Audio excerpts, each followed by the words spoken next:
हंस के हंसा के रुला देलू हो। अरे हंस के हंसा के रुला देलू हो। पागल राहे बना देलू हो।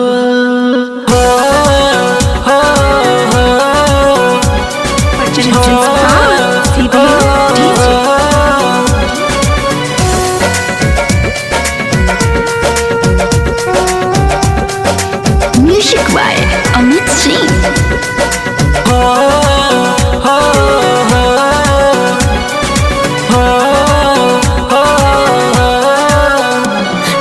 जिले हम भुला के दादा जिले हम भुला के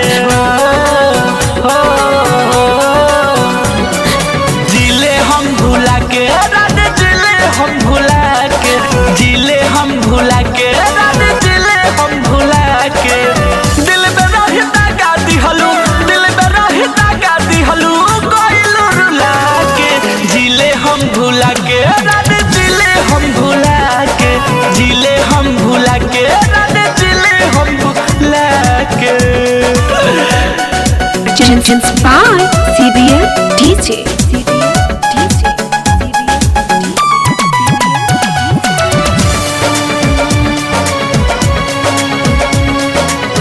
मेगा रिकॉर्डिंग स्टूडियो बाजार भी थी।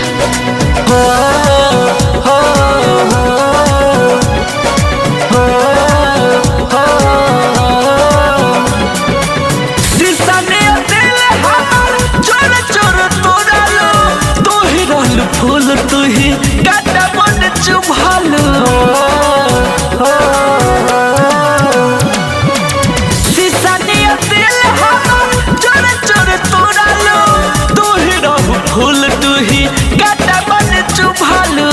ऐसा दिल जखम सर ऐसा दिल जखम सर परे ना दबा के जिले हम भुला के रानी जिले हम भुला के जिले हम भुला के रानी जिले हम भुला के।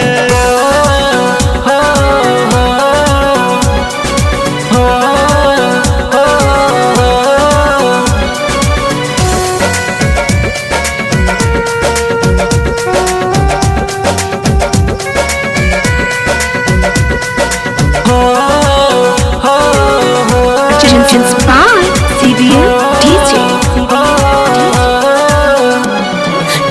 दौलत के खातिर प्यार के मिटाइलू कावड़ा जनम के बादल से धइलू। दौलत के खातिर प्यार के मिटाइलू कावड़ा जनम के बादल से धइलू। सोनिल रितेश